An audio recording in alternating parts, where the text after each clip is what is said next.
The most financially stressed generation in recent memory is also the highest spending one. Middle class struggling, household savings at decade lows, credit card defaults quietly climbing, food inflation squeezing budgets across India, and simultaneously, luxury wait lists are full. Airports have never been busier. Experiential dining is having its best years on record. We are living inside two states of mind of the same nation and the same consumer base. The conventional response from economists, from analysts, from most business leaders is to call this irresponsible. I want to ask you to hold that judgment because the question isn't whether this generation is being irresponsible. The real question is, what kind of rationality are we failing to understand? And every business leader who doesn't understand the answer is already making decisions based on a consumer who no longer exists. The next 9 minutes will change how you see your market, your brand, and your responsibility completely. Meet Arjun. 28 years old, working at a decent firm in Gurugram. Earns well enough. Has 2.4 lakh rupees sitting on 2 credit cards. Not from a medical emergency, not from a family crisis, but from living. Dinners, a phone upgrade, a weekend outing. Last Tuesday he paid the minimum due. This Tuesday he booked Bali. Now, the first reaction to Arjun is almost always the same. This generation just doesn't understand money, and I always ask the same question back. Or, does this generation understand something about life that we've been too busy to notice? Because here's what's actually true. Arjun is not confused about the debt. He knows it's there. He's not in denial. He's made a conscious choice that the cost of not going feels higher than the cost of the debt. That's not a math error. That's a values statement. And when your consumer is making values statements with their wallet, you cannot market to them with features and price points. You have to understand what they actually value and why. 3 things are driving this consumer. Just 3. But they run deep. The first is the simplest and the most profound. 2020 changed how this generation relates to time. Not philosophically, practically. When the world stopped, when people lost parents over video calls, when futures evaporated overnight, something shifted permanently in how this generation thinks about tomorrow. Tomorrow stopped feeling guaranteed, and when tomorrow stops feeling guaranteed, you stop deferring to it. This isn't recklessness, this is a completely rational response to a genuinely unreliable future. The economist John Maynard Keynes called it animal spirits, the idea that human economic behavior is driven not by calculation, but by our fundamental need to feel alive, to move forward, to act. 2020 didn't suppress animal spirits, it supercharged them. And no interest rate, no inflation number, no financial literacy campaign has unwound that rewiring. Because it wasn't a financial decision, it was an existential one. The second thing, and this one, is everything for anyone building a brand. We used to buy things to use them. We now buy things to become them. Think about the last significant purchase you made. Honestly, was it purely functional? Or was there a moment, even a quiet one, where you thought about what it said about you? That's not vanity. That's the world we built. In an economy where your digital presence precedes your physical one, where your Instagram grid is your first impression, your LinkedIn is your reputation, your visible consumption is your social signal. What you buy is inseparable from who you are. Arjun's 1.2 lakh rupees phone isn't a communication device. It's his membership card, and you don't scrimp on your membership card. Douglas Holt, one of the sharpest thinkers on brand behavior, spent years proving that in a world where traditional identity structures have weakened, people build who they are through what they consume. That's not a trend, that's a structural shift. And it means the brands that win are not the ones with the best product. They're the ones that offer the most compelling answer to the question, who does this make me? And the third thing, the one that every business leader must understand and most exploit without acknowledging. The human brain cannot feel future pain as vividly as present pleasure. This is not a character flaw, it is neuroscience. The rupees 2.4 lakh Arjun will face in 6 months feels like a fog, abstract, distant, a future him problem. The Bali trip on the screen right now feels immediate, real, almost physical. Behavioral economist Richard Thaler, who won the Nobel Prize for this work, called it present bias, the systematic tendency to overvalue the present and undervalue the future. Here is the uncomfortable truth for this room. Every EMI offer, every pay later button, every zero cost financing architecture is a deliberate, engineered exploitation of this bias. It is the industrial scaling of present pleasure against future pain. And most businesses built entire revenue models around it without ever asking what it costs the human being on the other side. That question, what does this cost the human on the other side, is the question that separates business leaders from business extractors. This didn't happen randomly. There's a precise sequence. And if you know the sequence, you know exactly where we are in the story right now. 2020. Desire gets caged. For households that kept their income, money quietly accumulated, not from discipline, from the absence of opportunity to spend. Meanwhile, governments injected stimulus, cash everywhere, and desire, that fundamental human energy, had nowhere to go. It compressed, like a spring being coiled tighter with every cancelled plan, every deferred milestone, every celebration that happened on a screen. 2021 to 2022.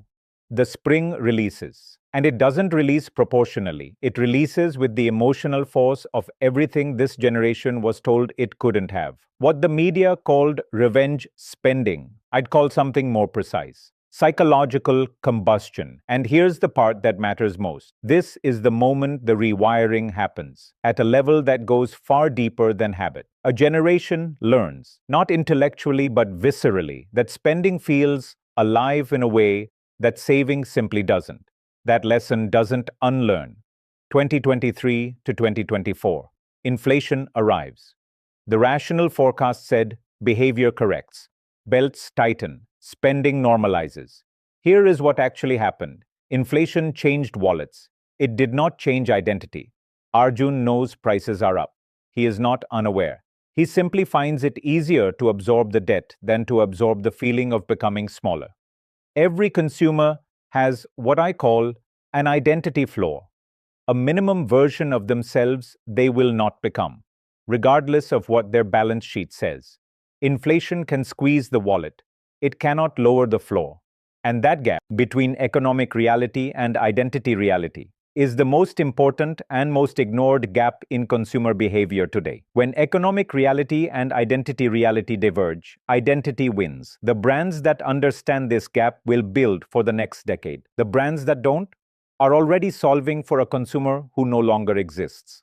2025 onwards, where we are right now, normalization. The shift comes from I'm treating myself to this is who I am. And here's the forward view. This behavior peaks between 2025 and 2027, constrained by debt accumulation and tightening credit. Then it doesn't return to normal.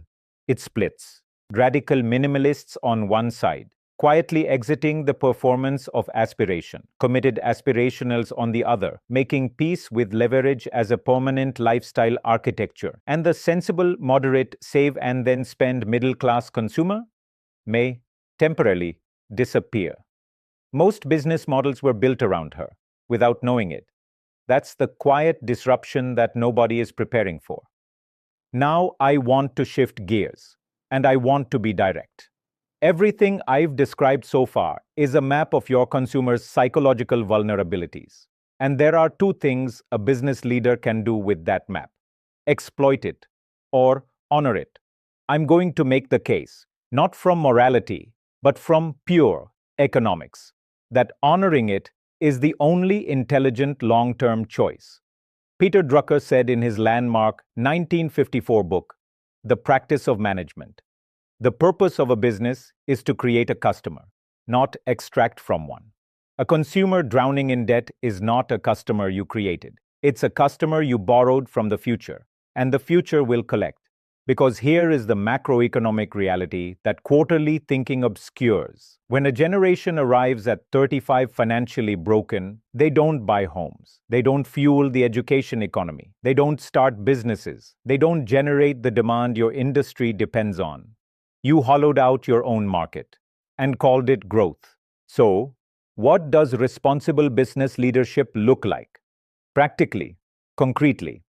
First, sell aspiration with a flow. Tanishq understood this before anyone made it a framework. Tanishq didn't ask how to make jewelry feel affordable today. They asked how to make the customer financially stronger by the time they bought. That single question built one of the most loyal customer bases in Indian retail. That's not a CSR initiative.